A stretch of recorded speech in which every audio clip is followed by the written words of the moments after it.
राहुल गांधी को लेकर जेपी नड्डा ने दिया बयान। जेपी नड्डा के बयान पर भड़के विधायक कुलदीप राठौर। देशभक्ति की पाठ नहीं पढ़ाने की दी नसीहत। हिमाचल में ग्लोबल टेंडर को मिली मंजूरी। बाहर के ठेकेदार को भी मिलेगा टेंडर। एक ठेकेदार को नहीं मिलेगा 2 से अधिक टेंडर।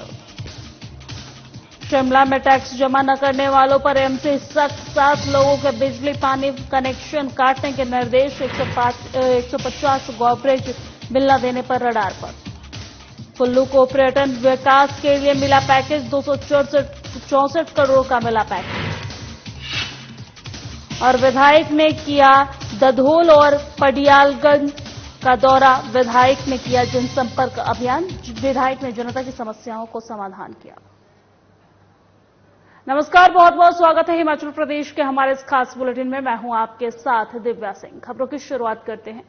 बीजेपी के राष्ट्रीय अध्यक्ष जेपी नड्डा द्वारा राहुल गांधी को टूल किट कहने पर कांग्रेस भड़क गई है और उन्हें देशभक्ति के पाठ का न सिखाने की हिदायत दी है। कांग्रेस के राष्ट्रीय प्रवक्ता कुलदीप राठौर शिमला में पत्रकार वार्ता करते हुए बीजेपी के राष्ट्रीय अध्यक्ष पर जमकर निशाना साधा है और कहा है कि कांग्रेस पार्टी का देश की आजादी में बहुत बड़ा योगदान है और देश की एकता अखंडता के लिए गांधी परिवार ने बलिदान और प्राण तक न्यौछावर किए हैं। उन्होंने बीजेपी के राष्ट्रीय अध्यक्ष से पूछा है कि वो बताएं बीजेपी के किस नेता ने आजादी से पहले और आजादी के बाद देश के लिए अपना बलिदान दिया है। सांसद होने के नाते राहुल गांधी का संसद में बोलने का अधिकार है, लेकिन उन्हें अपनी बात रखने का मौका नहीं दिया जा रहा है। जिस तरह से कांग्रेस लगातार अडानी की जांच की मांग कर रही है, उसके चलते बीजेपी सरकार अडानी को बचाने का प्रयास कर रही है।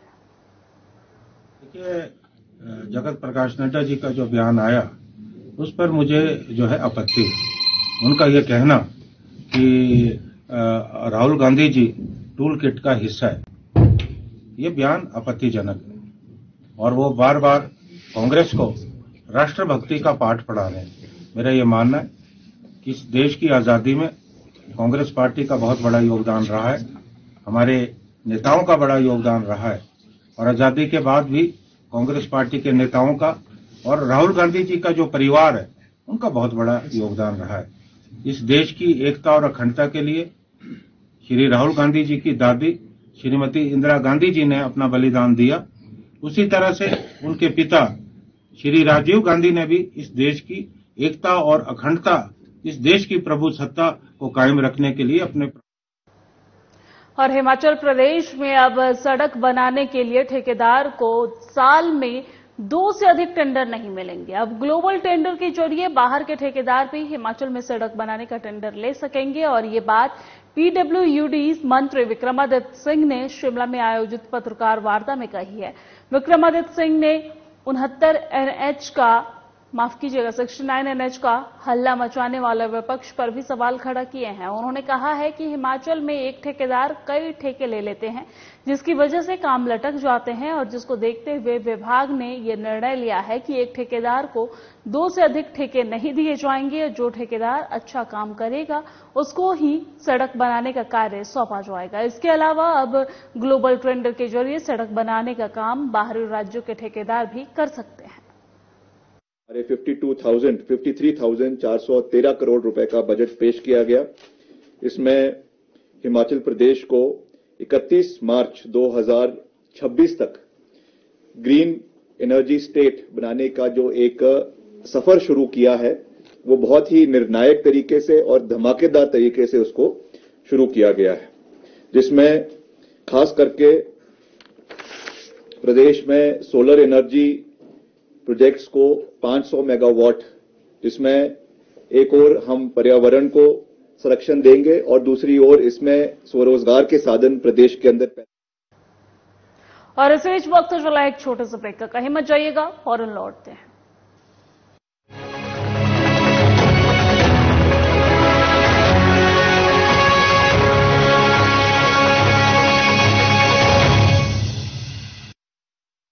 मैं हिमाचल प्रदेश के राज्य के मुख्यमंत्री के रूप में अपने कर्तव्यों का श्रद्धापूर्वक और शुद्ध अंतःकरण से निर्वहन करूंगा। मुख्यमंत्री ठाकुर सुखविंदर सिंह सुक्खू के रूप में प्रदेश को पहला ऐसा मुख्यमंत्री मिला है जिन्होंने अनाथ बच्चों, निराश्रित महिलाओं और बेसहारा वृद्ध जनों के दर्द को समझा और बांटा है। यह उनकी संवेदनशील सोच का नतीजा है कि सत्ता में आते ही उन्होंने मुख्यमंत्री सुख आश्रय सहायता योजना की शुरुआत की। यह योजना हिमाचल के करीब 6000 अनाथ बच्चों के लिए वरदान साबित होगी, जिन्हें सरकार ने चिल्ड्रन ऑफ स्टेट के रूप में अपनाया है। उनकी शिक्षा, उनकी उच्च शिक्षा, जेब खर्च, स्वरोजगार तथा घर निर्माण के लिए भूमि प्रदान करने के साथ साथ 3 लाख रुपए की सहायता राशि देने का निर्णय लिया गया है। पूरे हिमाचल के जो भी 6000 बच्चे हैं, किसी के रिश्तेदार के घर में रह रहे हैं या किसी ने गोद लेकर उनको पालने की कोशिश की है या कोई बच्चे बड़े हो गए हैं लेकिन अपना घर का संचालन खुद ही कर रहे हैं पर है अनाथ, किसी भी बड़े इंस्टीट्यूशन में निकलता है, उसके मन में ये कंठा नहीं रहनी चाहिए कि मैं पढ़ लिख कर मुझे इस संस्थान में इसलिए एडमिशन नहीं मिल पाया कि मेरे पास उसकी फीस देने के लिए पैसे नहीं थे। उसको कभी ये महसूस नहीं होने देंगे कि उसकी कोई कमी है उसमें। उसका परिवार हिमाचल प्रदेश सरकार। सुख आश्रय सहायता योजना के अंतर्गत शिमला में महिलाओं और सोलन जिले के अर्की में पुरुषों के लिए आफ्टर केयर केंद्र भी स्थापित किए जाएंगे। इन दोनों केंद्रों में देखभाल, संरक्षण और पुनर्वास की आवश्यकता वाले 21 से 27 वर्ष के अनाथ व्यक्तियों अथवा उनके विवाह तक निःशुल्क ठहरने, वस्त्र, स्वास्थ्य व शिक्षा की सुविधा उपलब्ध करवाई जाएगी।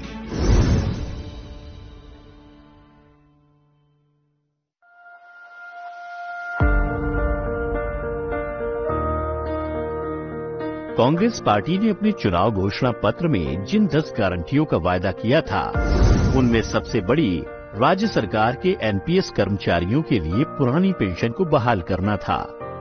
वायदे के मुताबिक सरकार ने अपनी पहली ही कैबिनेट बैठक में इन सभी कर्मचारियों को ओपीएस का तोहफा दे दिया।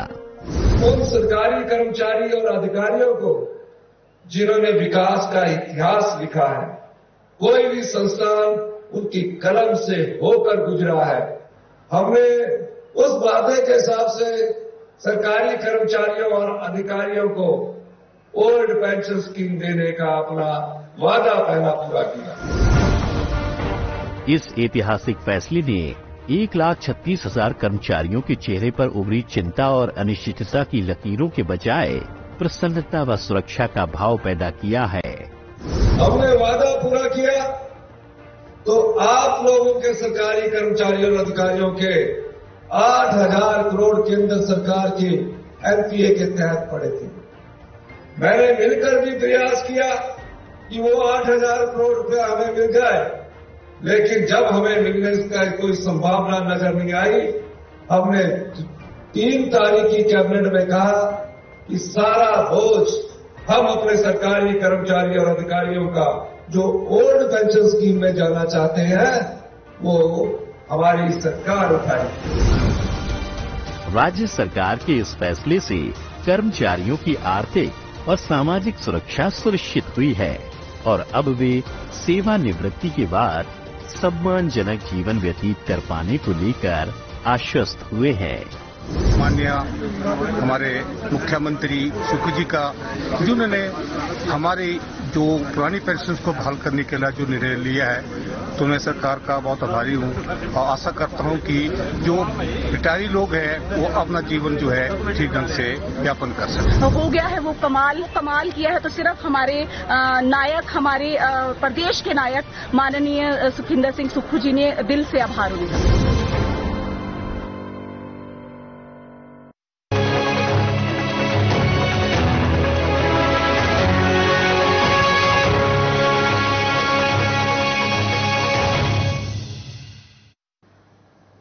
ब्रेक के बाद स्वागत है आप सभी का। खबरों में आगे बढ़ते हैं। शिमला में प्रॉपर्टी टैक्स न देने वालों पर नगर निगम सख्त हो गया है। कई बार नोटिस देने के बाद भी हाउस टैक्स जमा न करने वालों को करने वाले 7 भवन मालिकों के बिजली पानी के कनेक्शन काटने के निर्देश दिए गए हैं। शहर में 30,000 भवन मालिक हैं जिनसे नगर निगम जो है वो टैक्स लेते हैं, जिनमें से 1500 लोगों ने अभी तक टैक्स जमा नहीं कराया है।